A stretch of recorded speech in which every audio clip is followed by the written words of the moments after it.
샬롬.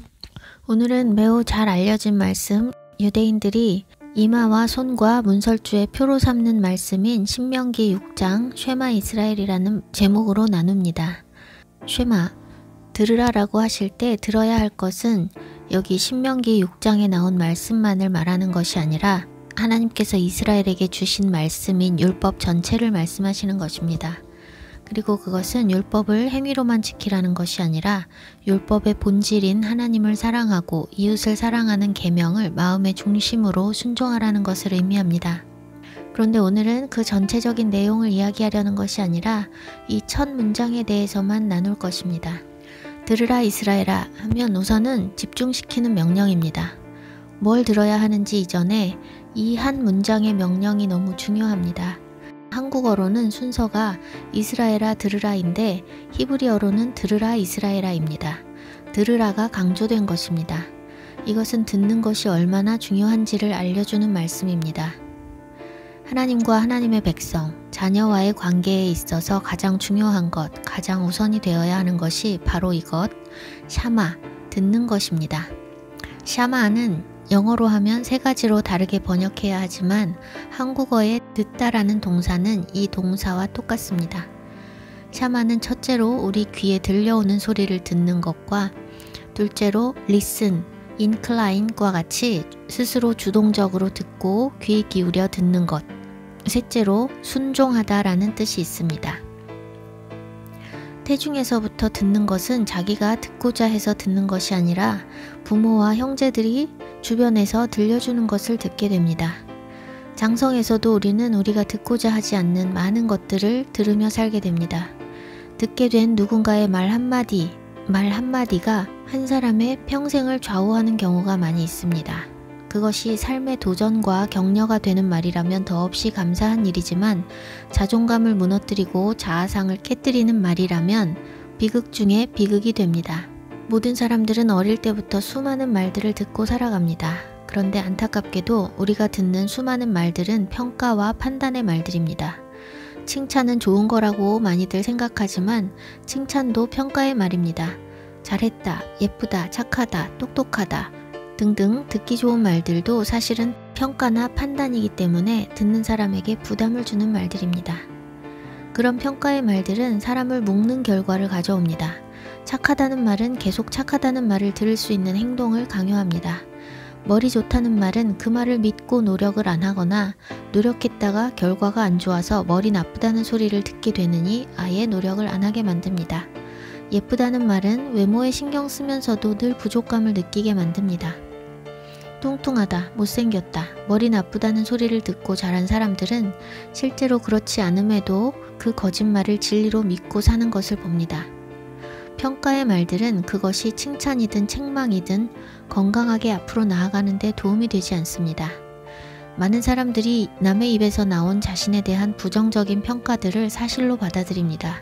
그런 거짓 메시지가 우리 영혼을 묻게 만들지 않기 위해서는 계속해서 진리가 우리 귀에 들리게 해야 합니다.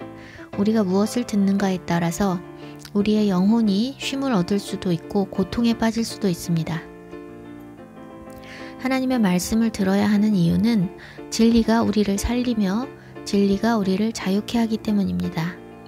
요한복음 8장 32절 진리를 알지니 진리가 너희를 자유롭게 하리라. 요한복음 6장 63절 살리는 것은 영이며 육은 무익하니라. 내가 너희에게 이른 말은 영이요 생명이라. 진리는 영입니다. 영이 아닌 육에 속한 말은 우리에게 무익하고 해가 되는 경우가 많습니다. 영이신 주님의 말씀은 살리는 반면에 육으로 하는 말들은 죽이는 것입니다. 얼마 전 3월 11일은 제가 주님께 제 삶을 모두 맡기고 선교사로 출발하며 미국행 비행기를 탔던 날로부터 꼭 10년째 되는 날이었습니다. 해마다 그날이 찾아오지만 10년이라는 시간이 특별하게 느껴졌는데 예상치 않은 서프라이즈를 주님께서 준비하셨습니다. 저의 시골집에 그날 갑자기 손님들이 오셨습니다. 마치 약속이나 한 듯이 시골 마을에 갑자기 오전에 한 분, 오후에 두 분이 오셔서 10년째 되는 날 하루 종일 교제를 하게 됐습니다. 정말 특별하게 느껴져서 주님께 의미를 여쭤봤습니다. 주님께서는 서프라이즈 만남을 통해서 제가 걸어온 10년 동안 저의 날들을 세셨고 제 모든 순간을 지켜보셨다는 것을 깨닫게 하셨고 그들은 너와 같은 길을 가는 자들이라고 말씀하셨습니다. 그분들은 다 한번 만나러 오실 생각이 있었지만 왜 그날이었는지 알지 못한 채 오셨는데 주님께서 저의 10년째 되는 날 기념으로 주님의 친구들을 보내주셔서 주님의 친구들과 그 뜻깊은 날을 기쁨으로 교제할 수 있게 하신 것입니다. 10년 동안 제가 얼마나 허튼 짓도 많이 하고 실수하고 죄짓고 살았는지 저 스스로 잘 알기 때문에 주님으로부터 부정적인 피드백이 오지 않을까 쫄아 있었는데 주님께서는 저를 평가하지 않으시고 제가 오늘 이 시간 주님 앞에 서 있다는 것이 중요하다고 말씀하셨습니다.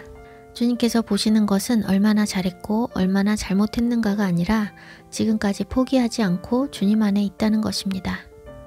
주님은 단 한 번도 저를 평가하거나 비난하신 적이 없습니다. 제가 죄 가운데 있으면 제 모습을 거울로 비추듯이 말씀으로 제 행위를 비춰주십니다. 그러면 저는 깨닫고 회개하게 됩니다. 어려움이나 억울한 일을 당하면 내가 보았다, 내가 안다 한마디 해주십니다.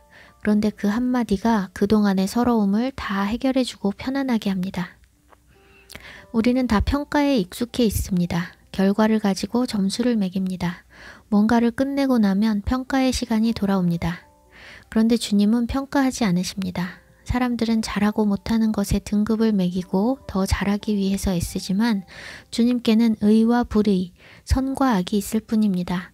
선한 것, 의로운 것을 인정해 주시고 죄를 해결해야 할 때 우리의 모습을 비춰주시고 우리의 행위를 보게 하십니다. 계시록에서 7 교회에게 주신 말씀들도 살펴보면 사람들이 하는 평가와 다른 것을 볼 수 있습니다. 주님은 평가가 아니라 그들의 행위에 대해 그대로 거울처럼 비춰주십니다.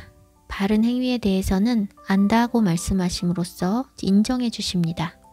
그래서 우리가 무슨 일을 성공적으로 마쳤다거나 죽을 수 없다는 것은 인본적인 평가이고 사람들이 성공적이라고 생각하는 규모 있고 사람 많고 호응 좋은 것은 하나님의 일과는 거리가 먼 경우가 허다합니다. 우리의 인본적인 생각은 우리가 하나님의 일을 할 때조차도 사람들의 생각과 반응을 생각하게 하는데 시작도 과정도 끝도 다 하나님의 일이 되기 위해서는 인본적인 생각과 계획을 내려놓고 주님의 음성을 들으며 해야 합니다. 하나님의 음성은 듣기 어렵고 사람의 말은 듣기 쉬우니 많은 사람들이 사람을 찾고 사람의 말에 귀 기울입니다. 나보다 낫다고 생각되는 사람, 부모, 선생님, 목회자 등 멘토를 두기 원합니다. 그런데 잘 안 들려도 주님의 음성을 듣기 위해 애를 써야만 들을 수 있게 됩니다. 사람의 말을 참고하고 지혜를 얻는 정도는 괜찮지만 사람의 말을 따라가는 것은 사람에게 주권을 내주는 행위입니다. 하나님께서 우리에게 들으라고 명령하신 것은 하나님 말씀입니다. 하나님의 말씀만이 우리를 살리는 것이기 때문입니다. 평상시에 하나님 말씀을 가까이 하지 않다가 문제가 생겨서 주님을 찾으면 갑자기 하나님의 음성이 들릴 리는 만무합니다. 말씀을 읽고 묵상하고 연구하며 주님의 음성을 듣는 시간을 갖지 않고 필요할 때 아쉬울 때만 주님의 음성을 들으려고 하면 주파수가 맞춰져 있지 않기 때문에 들을 수가 없는 것입니다. 내가 원하는 응답이 정해져 있으면 주님의 음성은 더 안 들립니다. 그런데 우리가 급한 상황에 처하면 대개는 우리 머릿속으로 해결책을 정해놓고 하나님께서 그렇게 해주시기를 기도하기 때문에 하나님의 음성이 더 들리지 않습니다. 저는 시골로 이사하면서 폐가들을 종종 보게 되었습니다. 물건들은 보통 많이 사용할수록 망가지는 데 반해서 집은 사람이 안 살고 비어 있으면 망가집니다. 집은 사람이 살아야만 그 모양이나 기능이 유지되고 사람이 안 살면 흉과 같이 변합니다. 우리는 주님이 거하시는 집입니다. 주님께서 우리 안에 거하실 때 우리가 창조된 목적대로 집다운 집이 될 수 있습니다.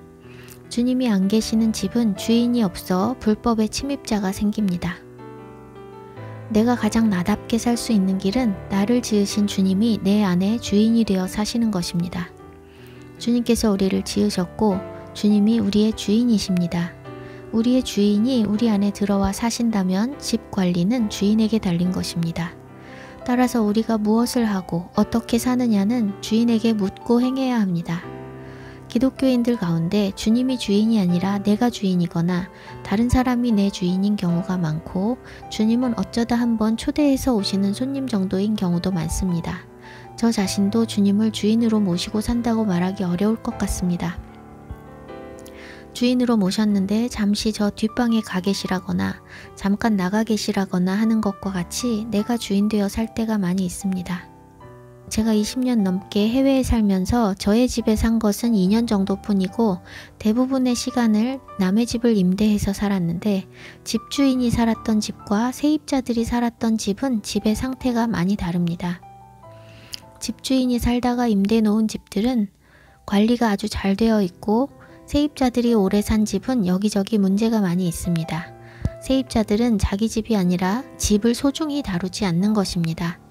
제가 지금 살고 있는 시골집도 세입자들이 오랫동안 산 집인데, 집안은 리모델링 돼서 깨끗한 편이지만 텃밭을 파보니 썩지 않는 쓰레기들이 잔뜩 묻혀 있었습니다. 자기 땅이 아니기 때문입니다. 집주인이 우리 안에 살지 않으시면 어떻게 하는 것이 좋을지 알지 못하기 때문에 누군가를 의존하게 됩니다. 우리 삶의 관리를 다른 사람의 말에 의존하는 것은 집을 세입자에게 맡기는 것과 같습니다. 나의 주인 되시는 주님이 아니라 사람에게 내 인생의 중요한 것들을 묻고 사람의 조언을 따르는 것은 주님의 집을 망가뜨릴 수 있는 어리석고 위험한 일입니다. 공동체도 필요하고 함께 기도하며 주님의 인도하심을 확인할 수 있는 지체들도 필요하지만, 결정은 자신이 주님 앞에서 씨름하고 얻은 응답에 따라야 합니다. 내가 못 듣기 때문에 대신 들어줄 사람을 찾아서 그 사람의 말을 그대로 따르는 것은 매우 위험합니다. 그럴 경우에 일이 잘 되면 사람이 우상이 되고, 일이 안 되면 사람을 원망하게 됩니다. 우리가 주님의 음성을 듣지 못한다면 누군가가 주님의 음성을 제대로 듣는 사람인지 분별할 능력도 없기 때문에 소경에게 길 안내를 부탁하는 것이 될 수 있습니다. 의지할 사람이 없으면 혼자서 열심히 파괴되어 있습니다. 그리고 주님은 그런 열심을 절대 모른 척하지 않으십니다. 귀로 들어야 순종할 수 있습니다. 오늘날 수많은 기독교인들이 순종하지 못하는 이유는 들은 게 없기 때문입니다. 주님 말씀에 순종하기 원한다고 말하지만 주님이 무슨 말씀을 하시는지 알지 못하기 때문에 순종하지 못합니다. 주님의 말씀은 성경에 써 있는데 성경을 안 읽고 다른 특별한 음성을 들어야 순종할 수 있다고 생각하는 사람들도 많습니다. 주님은 분명히 성경 말씀 이외에도 우리에게 말씀하시는 분이지만, 기록된 하나님의 말씀인 성경 말씀을 가까이 하는 사람들에게 다른 말씀도 해주십니다. 하나님의 음성을 듣는 것을 이단 취급하는 사람들은 불쌍한 사람들입니다. 하나님이 말씀하시지 않는다고 하는 것은 하나님을 말 못하는 우상으로 취급하는 것과 다를 바가 없습니다. 하나님은 말 못하는 우상들과 다르시고 하나님 자체가 말씀이신데, 말씀이신 하나님께서 말씀하시지 않는다고 말하는 것은 자신이 단 한 번도 하나님의 음성을 들어본 적이 없다는 것을 증명할 뿐입니다. 하나님의 말씀은 성령님께서 깨우쳐 주시지 않으면 깨달을 수가 없습니다. 말씀은 영이기 때문에 육으로 이해할 수 없습니다. 우리가 말씀을 읽다가 깨닫지 못하는 것을 이해할 수 있도록 깨닫게 해주시고 해석해 주시는 분이 성령님이십니다. 하나님 말씀을 읽는 동안에 깨달아지고 있다면 우리는 계속 하나님의 음성을 듣고 있는 것입니다. 말씀을 읽을 때 깨닫지 못한다면 하나님의 음성을 듣지 못하는 것이고, 말씀을 읽어도 그 말씀이 우리를 살리지 못하고 정보로만 남을 뿐입니다. 말씀을 읽으며 말씀을 깨닫는 과정이 바로 하나님의 음성을 듣는 것입니다. 그리고 그렇게 기록된 말씀을 깨닫고 순종하는 사람들에게 삶 속의 구체적인 상황 속에서도 음성을 들려주십니다. 삶의 여러 상황 속에서 옳고 그름의 문제, 선악의 문제가 아닌 경우에 어떤 것이 주님의 뜻인지 묻고 선택을 해야 할 때도 주님은 성경 말씀을 통해서 답을 주시는 경우가 많습니다. 그런데 말씀을 모르고 하나님을 알지 못하는 사람들은 선택해서는 안 되는 길을 놓고도 주님의 응답을 기다립니다. 옳지 않은 길은 주님께 여쭤볼 필요도 없이 돌아서야 하는데 자신이 원하기 때문에 응답을 기다립니다. 또 육의 욕심으로 인해, 육신의 욕심으로 인해 하나님의 응답을 받아내려는 경우도 있습니다. 하나님께서 발람에게 모압 왕이 보낸 사람들과 함께 가지 말라고 말씀을 하셨는데도 불구하고 사람들을 또 보내자 발람이 또 기도한 것이 그렇습니다. 발람의 탐심은 원하는 응답이 있었기 때문에 뻔한 일을 놓고 또 기도한 것입니다. 결국 하나님께서는 같이 가라고 대답하셨지만 그 길에는 여호와의 사자가 칼을 들고 서 있었고 탐심에 눈이 먼 발람은 보지 못했습니다. 탐심은 우리의 눈을 가려버립니다. 저는 사람들이 자기가 원하는 길을 하나님께서 길 내셨다고 쫓아가는 경우를 많이 보았습니다. 길이 열린다고 다 하나님의 뜻이 아닙니다. 주님의 음성을 들을 수 있어도 탐심이 있으면 열리는 길을 하나님의 응답이라고 끼워 맞추고 그릇된 길을 가게 됩니다. 자기의 길로 가도 하나님의 인도하심은 있지만 그렇다고 내가 선택한 길이 하나님의 뜻이 되는 것은 아닙니다. 내 뜻대로 했다고 하나님께서 바로 내치시거나 버리시지 않고 여전히 함께 하시고 그 길에서 주님의 뜻을 따를 수 있도록 이끌어 주시는 것입니다. 여기서 저의 연약함과 불신앙을 나누려고 합니다. 두어 달 전부터 제 마음 가운데 선교회를 정리해야 한다는 감동이 있었습니다. 이제는 문패를 걸고 일하는 때가 아니라는 것입니다. 마음의 동의가 되었지만 저의 불신앙 때문에 미루고 있었습니다. 10년 동안 이어져 오던 가장 큰 후원도 마무리되는 데다가 선교회를 정리하면 차 때문에 바로 복지 혜택이 끊어지기 때문에 당장 재정적으로 너무 큰 타격이 오는 것이 부담스러워서 미루고 못하고 있었습니다. 주말에 갑자기 마음에 결단이 서서 예배 중에 선포를 했습니다. 보통은 감동 주시면 즉각 순종하곤 했는데 즉각 순종하지 않아서 더 하기 어려워진 것을 처절하게 경험하는 시간이 되었습니다. 한번 내뱉은 말은 꼭 실천해야 하기 때문에 고민하다가 선포를 했는데 밤이 되자 마음이 또 흔들렸습니다. 알면서도 쓸데없이 자기 전에 주님께 정말 주님이 원하시면 확실하게 꿈에서 사인을 보여주세요 하고 기도하면서 잤습니다. 그런데 정리해야 한다는 마음과 정리하기 싫은 마음 사이에서 갈등하느라 밤새 잠을 못 잤습니다. 내내 잠을 설치는 가운데 늘 저로 하여금 결단하게 하는 질문이 떠올랐습니다. 그 질문은 주님께서 저에게 순종하기 어려운 일을 시키실 때마다 불쑥 튀어나와서 순종할 수밖에 없게 만드는 질문입니다. 10여 년 전에 주님 말씀에 순종하는 것이 얼마나 어려운 일인지 그리고 불순종이 마음에 얼마나 큰 고통을 가져오는지 아주 뜨겁게 경험한 사건이 있었기 때문에 그 뒤로 제가 순종하기 힘든 일을 시키실 때마다 그 질문이 떠오르고 저는 결국 순종을 하게 됩니다. 너 그거 순종 안 하고 마음 편할 수 있니? 라는 질문입니다. 이스라엘에서 수업을 들을 때 키파를 쓰는 유대교인인 교수님의 한쪽 다리가 짧다는 것을 계속 눈에 띄게 하셨습니다. 그리고 수업 끝난 뒤에 다리가 길어지도록 기도해 주라는 마음을 주셨습니다. 수업을 듣다가 그냥 도망치고 싶은 마음과 더불어 그 음성을 못 들은 척하기 위해서 엄청나게 애쓰고 있었는데 너 기도 안 하고 돌아가면 일주일 편하게 지낼 수 있니? 하는 질문이 떠오르는 순간 일주일을 지옥살이 하다가 다음 주에 순종하느니 지금 하는 게 낫겠다고 생각하고 결국 순종했습니다. 주님께서 기도를 통해 놀라운 일을 행하셨습니다. 또 한 번은 메시아닉 유대인 교회에 출석 중이었을 때입니다. 등록도 안 하고 교제도 안 해서 제가 누군지도 모르는 그 교회에서 돌아오는 샤반 예배 때 영어도 못하는 저에게 영어로 간증을 하라는 말씀을 주셨습니다. 누군가 저에게 간증해달라고 요청해주면 좋겠다고 기도했지만 아무도 저를 아는 사람이 없는 상황 속에서 그런 일은 일어나지 않았고 주님은 예배 중에 제가 자진해서 뛰쳐나가 간증하도록 제 마음에 불을 지르셨습니다. 너무 싫고 괴로워서 엉덩이가 떨어지지 않아서 나갈 기회를 놓쳤습니다. 그때도 그 질문이 찾아왔습니다. 너 간증 안 하고 돌아가서 잘 지낼 수 있어?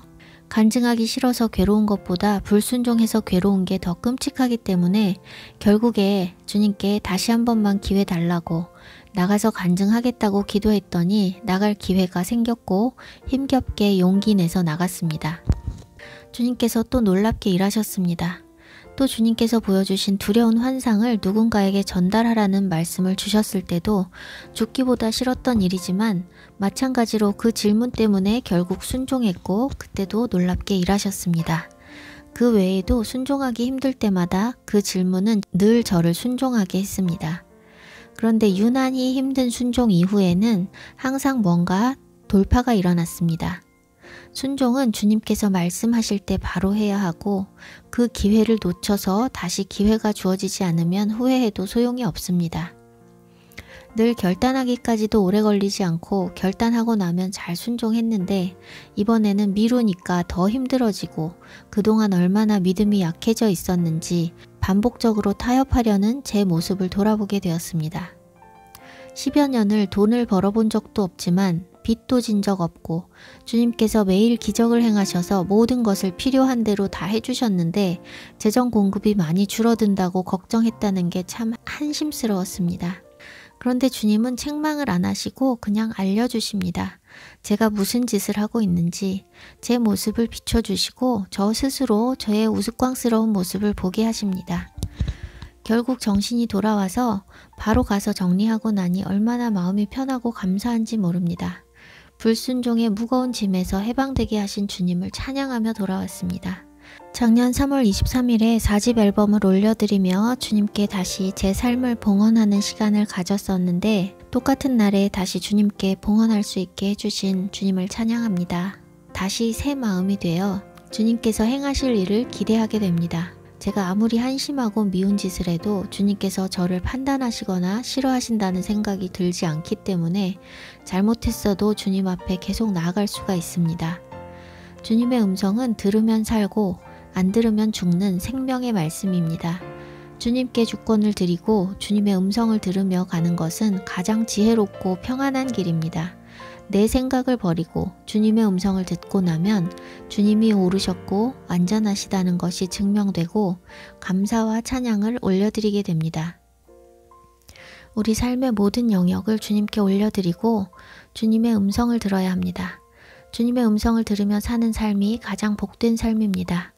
하나님의 길이 우리의 길보다 높고 하나님의 생각이 우리의 생각보다 높습니다. 하나님의 어리석음이 사람보다 지혜롭고 하나님의 약하심이 사람보다 강합니다.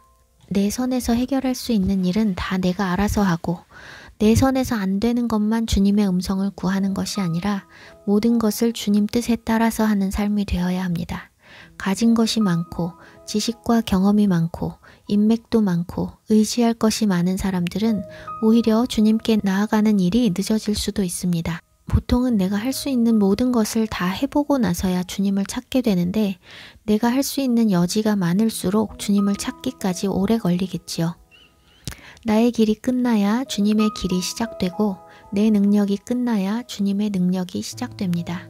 내 한계는 곧 주님의 시작이기 때문에 나의 한계를 빨리 인정하고 주님께 붙는 것이 최선입니다.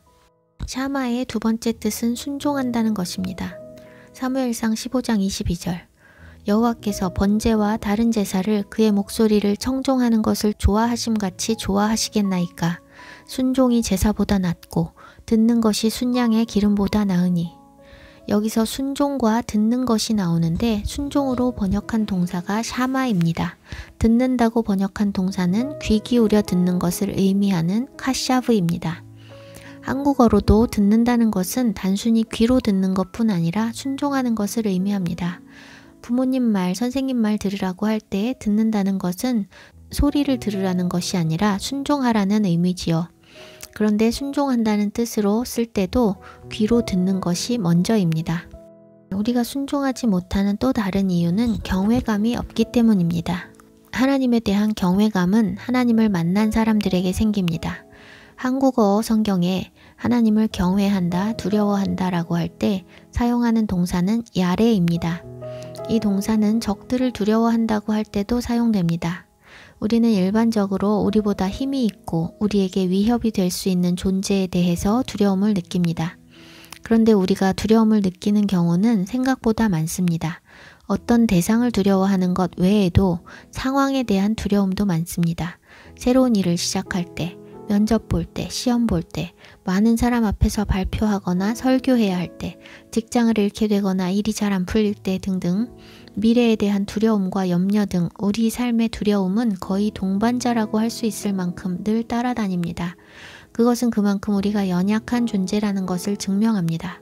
그런데 주님은 두려워하지 말라는 말씀을 많이 하셨습니다.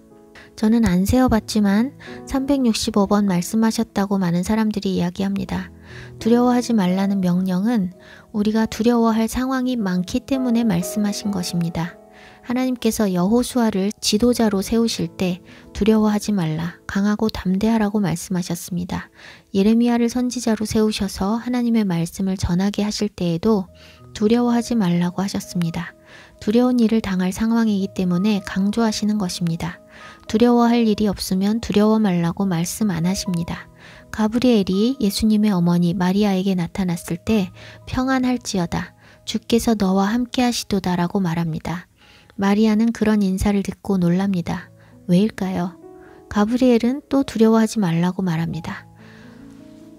평안하라는 말은 평안하지 않을 상황을 암시하는 것이고, 무서워 말라는 말은 무서워할 수밖에 없는 상황이기 때문에 미리 말씀하시는 것입니다. 가브리엘이 가져온 소식이 무엇입니까? 처녀인 마리아가 임신을 하게 된다는 것입니다. 오늘날처럼 성적으로 문란한 시대에도 처녀의 임신은 수치스러운 일인데, 당시에 처녀가 임신하고 더구나 정혼한 여자가 임신을 했다는 것은 돌맞아 죽을 일입니다. 두려워할 수밖에 없는 상황이기 때문에 가브리엘이 그렇게 인사한 것입니다. 우리의 삶에 두려워할 일이 없다면 주님께서 그렇게 많이 두려워하지 말라는 명령을 하실 필요가 없을 것입니다.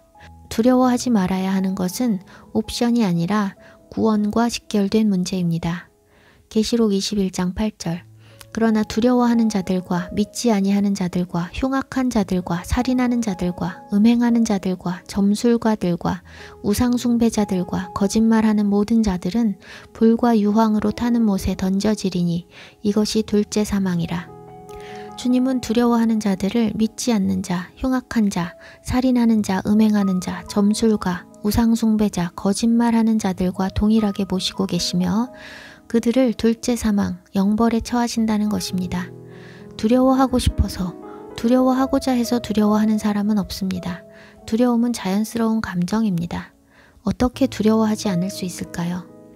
성경은 다 두려워하지 말라고 말씀하시지만 주님을 두려워하라고 말씀하십니다. 마태복음 10장 28절. 몸은 죽여도 영혼은 능히 죽이지 못하는 자들을 두려워하지 말고 오직 몸과 영혼을 능히 지옥에 멸하실 수 있는 이를 두려워하라. 하나님을 두려워해야 다른 것을 두려워하지 않을 수 있습니다. 시대마다 참 그리스도인들은 핍박을 받아왔고 이 마지막 때의 핍박도 가시화되고 있습니다. 오늘날은 손 하나 대지 않고 사람을 죽이는 살인이 빈번하게 일어나고 있습니다. 인터넷상에서 수많은 사람들이 한 사람에게 집단 공격을 가하면 손 하나 대지 않고 자살하게 함으로써 살인을 행해도 처벌받지 않습니다. 가해자들은 그것이 정의라고 생각하며 죄책감도 가지지 않고 피해자는 죽어 마땅한 사람이 됩니다. 이 마지막 때 참 그리스도인들도 가짜 정의에 사로잡혀 분노하는 군중에 의해서 매우 가혹하고 잔인하게 정신적, 육체적 핍박을 받게 될 것입니다. 우리가 그리스도인으로서 당할 핍박은 우리 힘으로 우리의 인내로 감당할 수 있는 것이 아닙니다.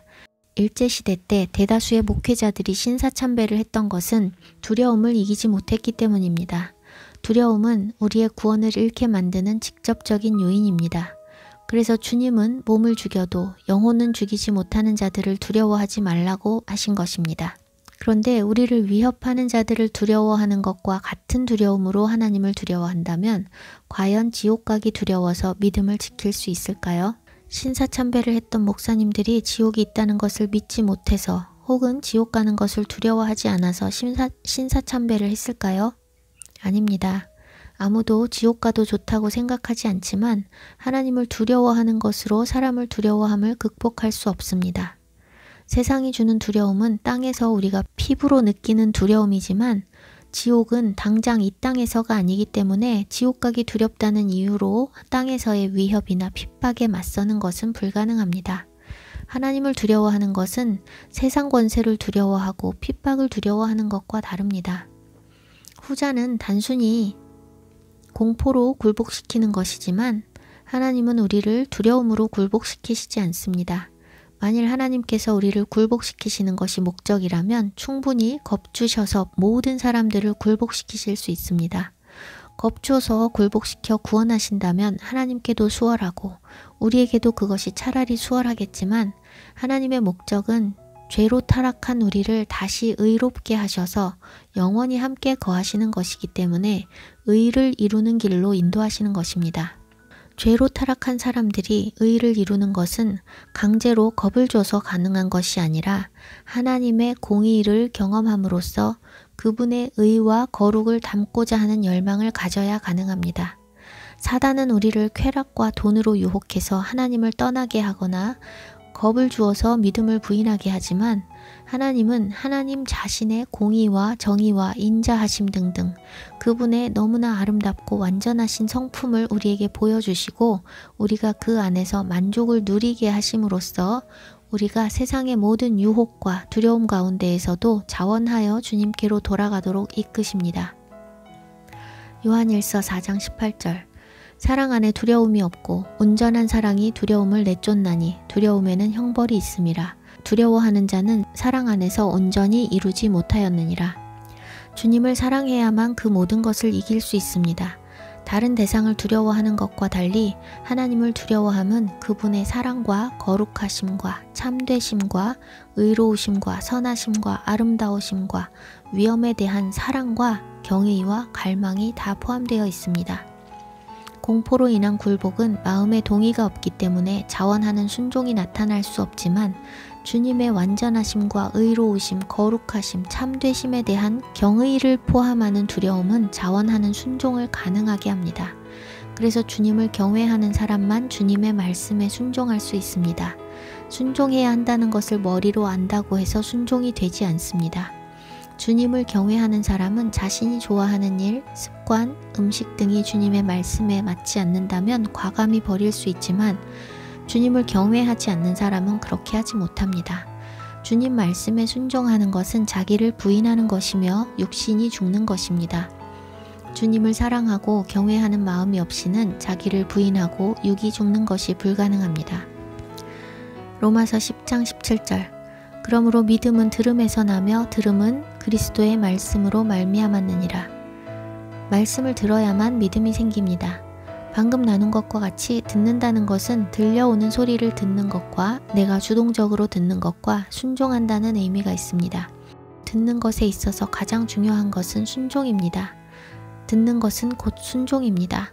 바울도 사람이 하나님께 의롭다 하심을 얻는 것은 율법을 듣는 것이 아니라 율법을 행하는 것이라 했습니다. 매일의 삶 속에서 말씀에 순종해야 합니다. 분을 내도 죄짓지 말고 해가 지도록 분을 품지 말라 하신 말씀을 읽었으면 그 말씀을 꼭 실천하며 말씀 하나하나에 순종하는 훈련이 되어야 합니다. 그것이 듣는 것입니다. 그리고 가끔씩 쉽지 않은 순종을 해야 하는 때가 오면 쉽지는 않지만 순종을 꼭 하십시오.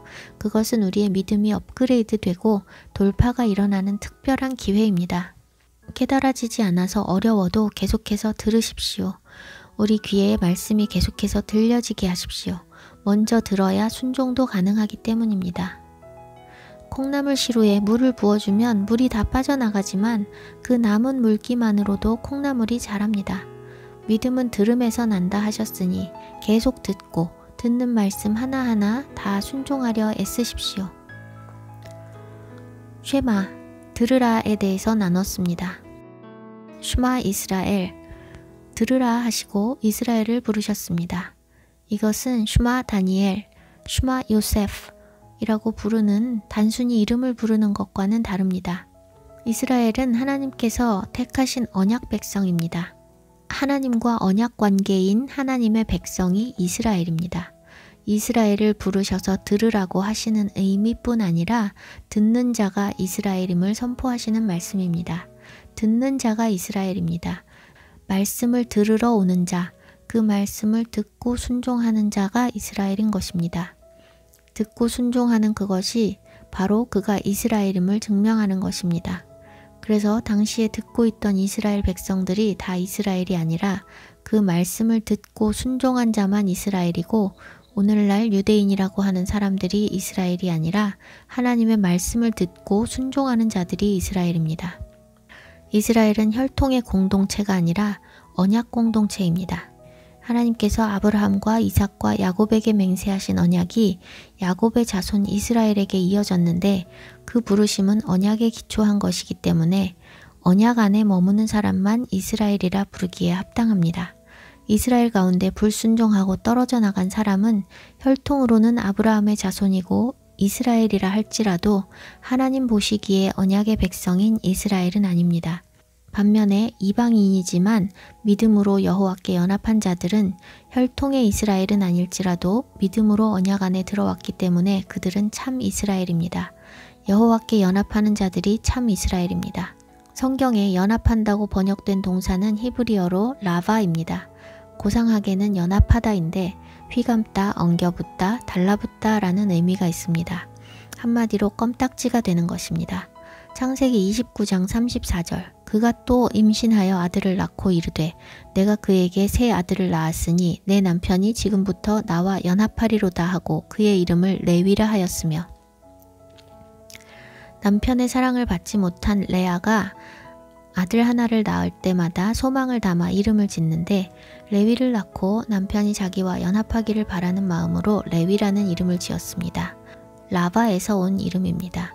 야곱의 유언 가운데 시므온과 레위는 저주를 받았지만 시므온은 저주가 저주로 남았고 레위는 금송아지 사건 때 여호와께 연합한 것을 계기로 저주가 복으로 바뀌었습니다. 받은 저주입니다. 창세기 49장 7절 내가 그들을 야곱 중에서 나누며 이스라엘 중에서 흩으리로다. 저주가 복으로 바뀐 말씀입니다. 출애굽기 32장 26절에서 29절 이에 모세가 진문에 서서 이르되 누구든지 여호와의 편에 있는 자는 내게로 나아오라 하매 레위 자손이 다 모여 그에게로 가는지라. 모세가 그들에게 이르되 이스라엘의 하나님 여호와께서 이렇게 말씀하시기를 너희는 각각 허리에 칼을 차고 진 이 문에서 저 문까지 왕래하며 각 사람이 그 형제를 각 사람이 자기의 친구를 각 사람이 자기의 이웃을 죽이라 하셨느니라. 레위 자손이 모세의 말대로 행하매 이날에 백성 중에 3,000명 가량이 죽임을 당하니라. 모세가 이르되 각 사람이 자기의 아들과 자기의 형제를 쳤으니 오늘 여호와께 헌신하게 되었느니라. 그가 오늘 너희에게 복을 내리시리라. 레위는 기업을 못 받았지만 하나님을 기업으로 받고 하나님과 연합한 자로 하나님과 사람을 연합하게 하는 자로 섬기게 되었습니다. 이사야 56장 3절과 6절에는 여호와께 연합한 이방인에 대해 말씀하시는데 하나님께서 그들을 어떻게 대우하실 것인지 놀라운 약속의 말씀이 있습니다.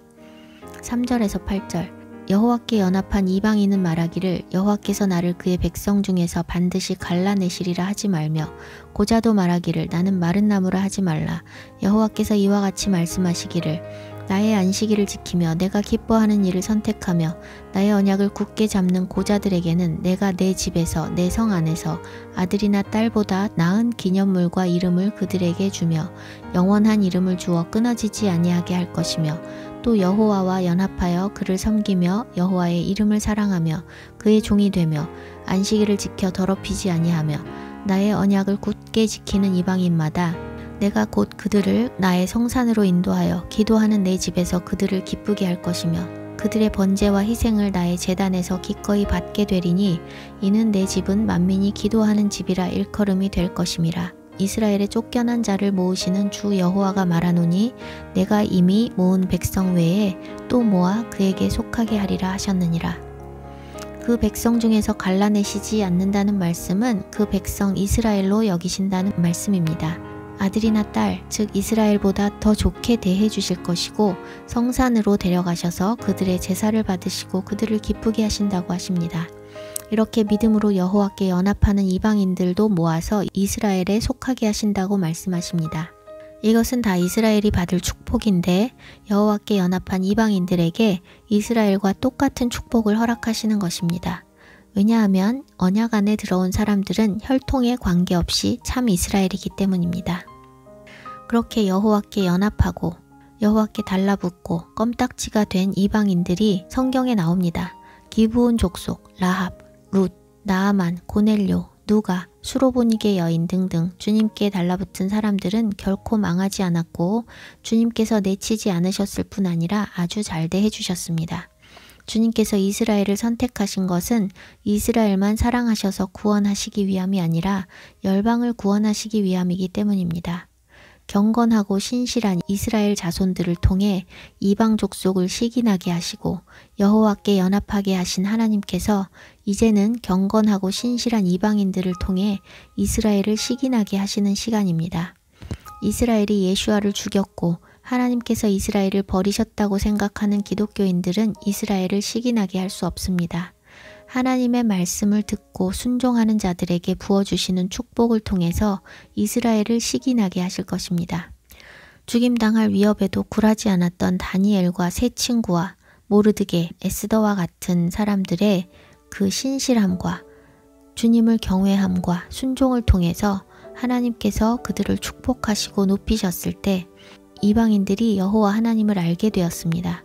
어떤 유혹과 위협에도 타협하지 않고 믿음을 지키고 말씀에 순종하는 이방 그리스도인들을 통해 이스라엘이 시기나게 될 것입니다.